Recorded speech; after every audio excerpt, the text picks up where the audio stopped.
Are you nervous to try mortise and tenon joinery? You shouldn't be, because it's not that hard and it's one of the best joints in woodworking. Today we're going to do half the battle, which is making the tenons, and we're going to do it just on the table saw. It's a super easy method that anyone can do. I'm building a workbench, so I'll use this as an example, but let's head over to the saw and show you how to do it. So it's really no surprise to anybody that mortise and tenon is a super strong joint. You have all this edge grain to edge grain or long grain to long grain glue surface. So you get a really strong joint that self-squares if you cut the joints accurately. You can see here, this drops into place, and with a little bit of friction back and forth, that tenon slides right into the mortise, and it's going to be a really strong joint for this workbench. So I did the mortises on a mortising machine, and I'll cover that in another video. But today I'm going to show you how to make these tenons just using the table saw.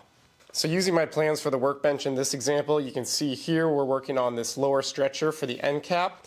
We can see here that the piece is 3.5 inches tall by 1.5 inches wide, and we need a 1 inch wide tenon by 3 inch tall tenon, which means we're going to take an even 1/4 inch off the entire perimeter. And this is the easiest way to do it if you're going to use a table saw, because then we won't have to adjust the height of the blade. So try to do your dimensions accordingly or size your pieces accordingly to just do an even cut. But we need to take a 1/4 inch off all 4 sides, and the depth of the tenon is going to be 1.75 inches. So let's lay that on our piece of wood. So I'm just going to use my square here, come to 1 3/4, which is going to be 1 3/4. And I'll just go ahead and put a scribe line. This is oak, so the pencil gets caught, of course, so we'll go ahead and try that again. There we go. So now we've got our depth here, or our depth of the tenon. It's going to be 1.75 inches.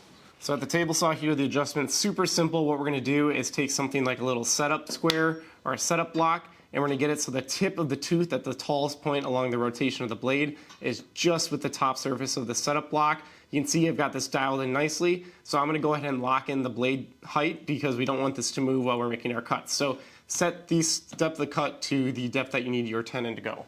Finally, we're going to use our stop block here to set how far in the tenon is going to go.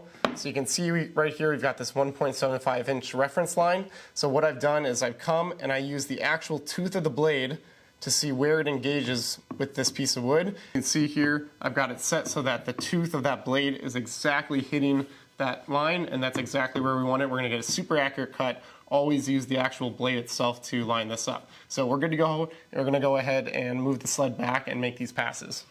The technique for this is super easy because we've got our stop block set and we've got the height of our blade set. If we had varying tenon dimensions from the edges, we would just need to change the height of the blade, but here we're going to do even cuts. So what I'm going to do first is reference the stop block to make 4 cuts along each face of our piece, and that's going to give us a nice shoulder line. Then what I'm going to come through and just do really quick passes back and forth to remove the remaining material. And then at the end, we're going to do a little hack here that's going to give us a really clean face, and that's going to give us our good tenon. So let's go ahead. It takes a few minutes, but let's just make these cuts.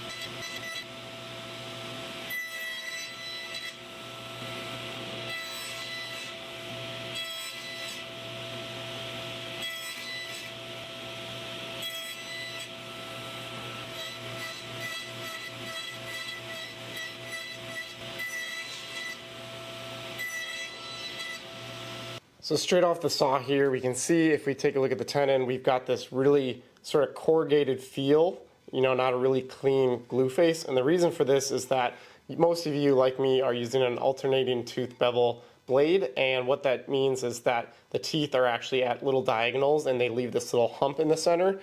So the way to get rid of that is to go back to the table saw, and what we're going to do is just run this over the blade back and forth as we move the crosscut sled forward and back, and that's just going to shave off all these low spots, and it's going to give us a super clean joint face. So let's get back to the saw and do that.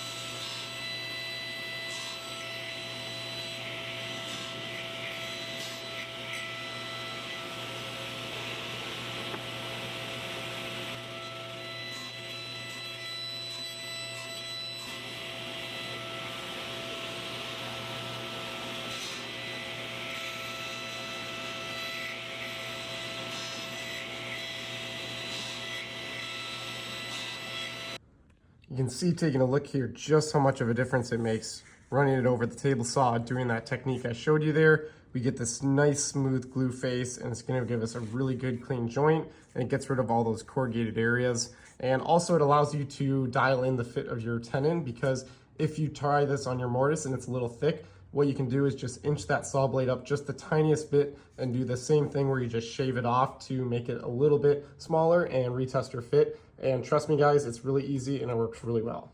Hopefully you guys found this helpful and it maybe gave you some confidence to get out there and try doing some tenons yourself. Stay tuned if you want to see how I do my mortises. I've got a couple different techniques I use, but I'll be doing a video on that at some point. So thanks for watching guys. Get out in the shop and we'll see you on the next video.